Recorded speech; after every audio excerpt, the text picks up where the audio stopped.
हम बात करते हैं तर्क विकल्प सिद्धांत की। ठीक है, तो तर्क विकल्प सिद्धांत का मतलब यानी रैशनल चॉइस थ्योरी, या हम इसको कहते हैं पब्लिक चॉइस थ्योरी। ठीक है, तर्क विकल्प सिद्धांत के जन विकल्प अपेक्षाकृत एक नवीन सिद्धांत है। यह राजनीति का आर्थिक सिद्धांत है जिसे लोक प्रशासन के अध्ययन में आर्थिक उपागम अथवा अर्थशास्त्र का प्रयोग माना जाता है। सिंपल सी बात है कि ये जो उपागम है ये कहीं ना कहीं ये आर्थिक सिद्धांत की ओर लोक प्रशासन का रुझान बढ़ाता है।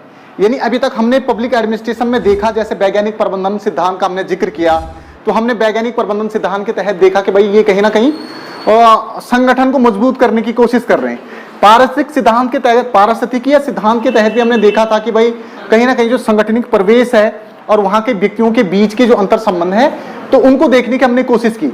लेकिन जो जन विकल्प सिद्धांत है या चयन विकल्प सिद्धांत है, इसको देखो, या तो आप तर्क विकल्प सिद्धांत बोल दीजिए, या जन विकल्प सिद्धांत बोल दीजिए, या चयन अथवा विकल्प सिद्धांत बोल दीजिए। देखो इन तीनों का मतलब यही है। तर्क विकल्प का मतलब यह है कि भाई तर्कों के आधार पे हमें क्या करने, विकल्प करने, और विकल्प की यहाँ पे ये बात कर रहे हैं नौकरशाही के विकल्प के रूप में। सिंपल सी बात है, तो विकल्प नौकरशाही का, जन विकल्प जनता के लिए नया विकल्प करना तैयार, नया विकल्प नौकरशाही के स्थान पे हम नए विकल्प की बात कर रहे हैं। वहीं चयन अथवा विकल्प की अगर हम बात करेंगे तो चयन और विकल्प का मतलब भी यहाँ पे ये है कि हम पब्लिक को हम चॉइस दे रहे हैं कि भाई वो लोक प्रशासन के साथ साथ उसको उसको लोक प्रशासन के साथ साथ उसको दूसरे प्रशासन की भी चॉइस दी जाए। तो यहाँ पे चॉइस देने की बात की जा रही है। सिंपल सी बात है, ये कहीं ना कहीं राजनीति का आर्थिक सिद्धांत है जिसे लोक प्रशासन के अध्ययन में आर्थिक उपागम अथवा अर्थशास्त्र का प्रयोग माना जाता है। यानी ये कहीं ना कहीं आर्थिकी की बात करता है कि हमें ज्यादा से ज्यादा फायदा होना चाहिए, हमारी इकोनॉमिक जो ग्रोथ है वो ज्यादा से ज्यादा होनी चाहिए। अब देखो थोड़ा सा यहाँ पे समझ लीजिए कि जहां तक हम संगठन की बात कर रहे थे या फिर किसी पर्टिकुलर परिवेश में उसकी परिस्थिति और उसके बीच के अंतर संबंधों की बात कर रहे थे, वहां पे ये कहीं ना कहीं आर्थिक चीजों को फोकस कर रहा है।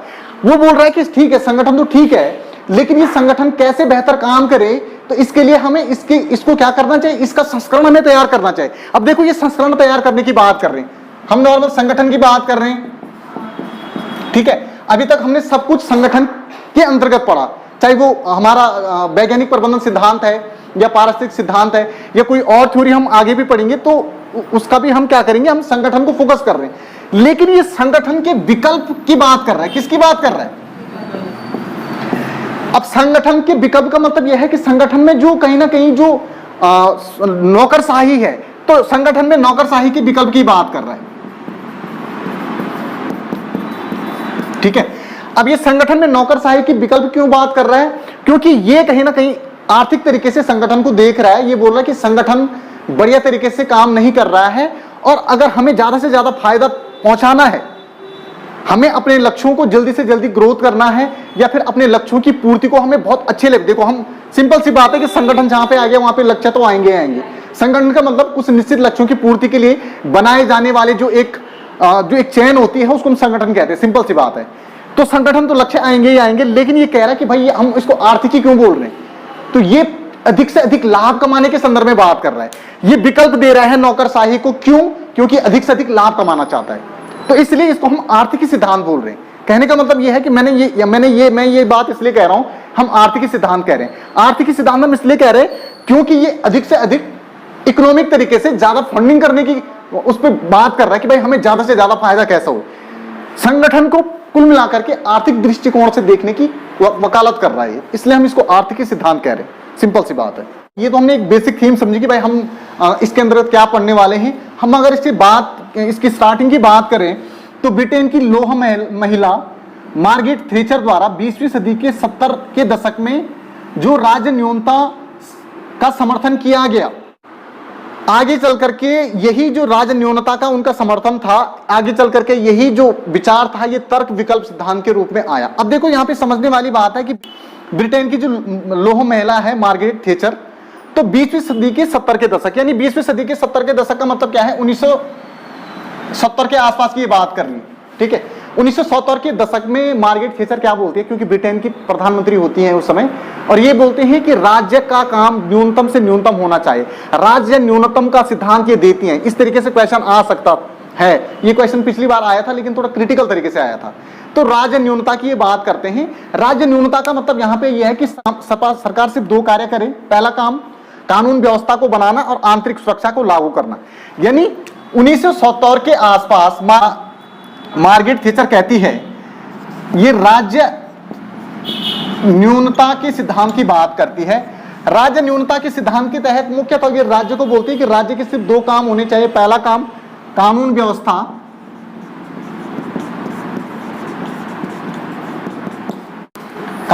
को लागू करना, और उसके बाद दूसरा जो काम होगा इसका आंतरिक सुरक्षा को बनाए रखना।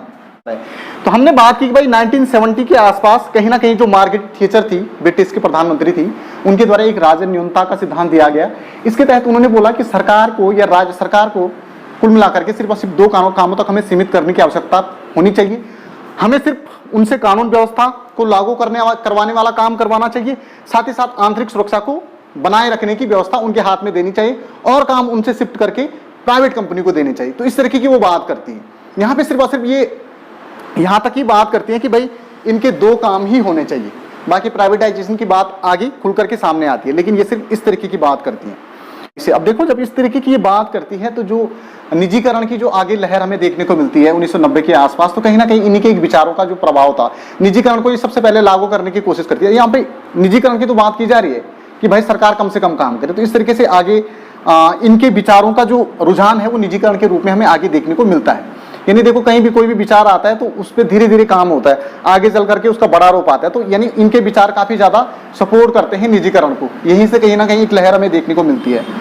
लोक प्रशासन में जन विकल्प सिद्धांत का जो पहली बार प्रयोग है वो 20वीं शताब्दी के छठे दशक के मध्य में प्रचलित हुआ। यानी 1965 के आसपास लोक प्रशासन में जन विकल्प सिद्धांत को लागू किया गया। खास जो लोक विकल्प सिद्धांत को जो प्रयोग करने वाले जो विचारक हैं, सबसे पहले वो रहे अंग्रेजी कोई प्रणेता हैं विंसेंट डी ओस्ट्रोम। तो विंसेंट डी ओस्ट्रोम ने ये सिद्धांत पहली बार क्या किया, प्रयोग किया पब्लिक एडमिनिस्ट्रेशन में। अब हम बात करते हैं कि भाई हमने देखा कि भाई हवा तो यहां से आई, मार्गरेट थैचर ने हवा का रुझान यहां से देखा हमें जन विकल्प सिद्धांत का, लेकिन इसका प्रयोग की अगर हम बात करें तो सबसे पहले ओस्ट्रोम इसके प्रयोग की बात करते हैं। जो ओस्ट्रोम है कोई अंग्रेजी विचारक हैं, वो इसका प्रयोग करते हैं, और विंसेंट डी ओस्ट्रोम इनका पूरा नाम है। ये क्या करते हैं कि नौकरशाही प्रशासन को परंपरागत विचार के स्थान पर लोकतांत्रिक प्रशासन की अवधारणा की स्थापना करते हैं। यानी नौकरशाही प्रशासन की जो प्रक्रिया अभी तक चल रही थी, हम विंसेंट ओस्ट्रोम क्या कर रहे हैं कि नौकरशाही का जो एक परंपरागत तरीका था,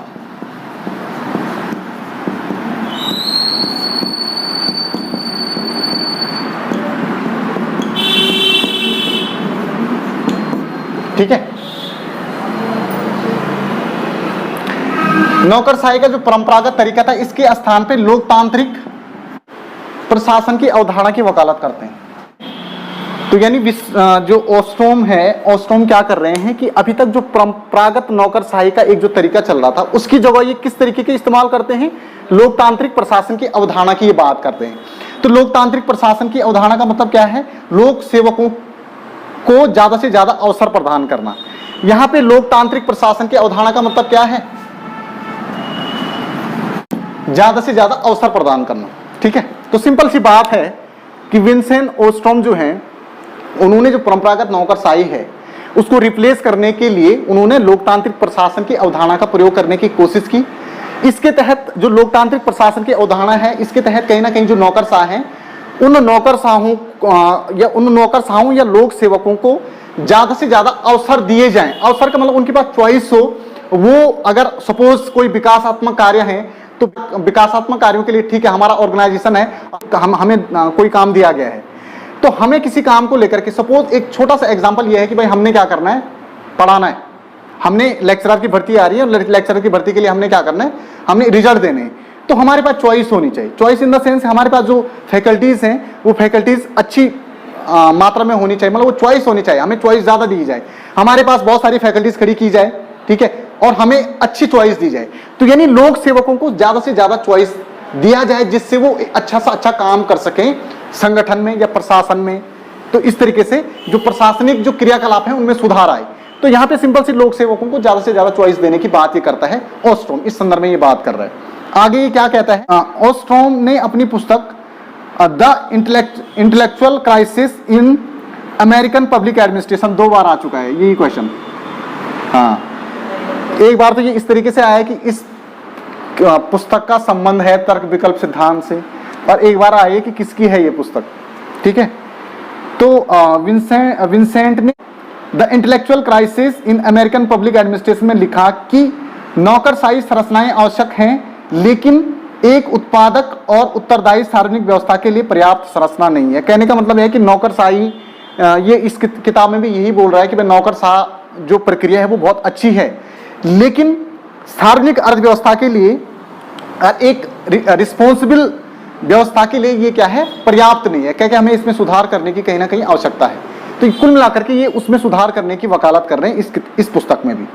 ठीक है, उसके बाद इसके अलावा अगर हम बात करें कि भाई तर्क विकल्प सिद्धांत को और कौन कौन से विद्वान प्रमोट कर रहे हैं ऑस्ट्रोम के अलावा, तो इसमें Duncan Black, Anthony Downs, Kenneth Arrow, डेक्स Buchanan, Gordon Tullock, William Wright, Mancur Olson आदि जन विकल्प सिद्धांत को मूल रूप से क्या करते हैं, प्रमोट करते हैं। अब देखो, जो जन विकल्प सिद्धांत को जो प्रमोट कर रहे हैं वो मुख्यतः सभी अर्थशास्त्री हैं ऑस्ट्रोम के अलावा, जिनका हमने जिक्र किया।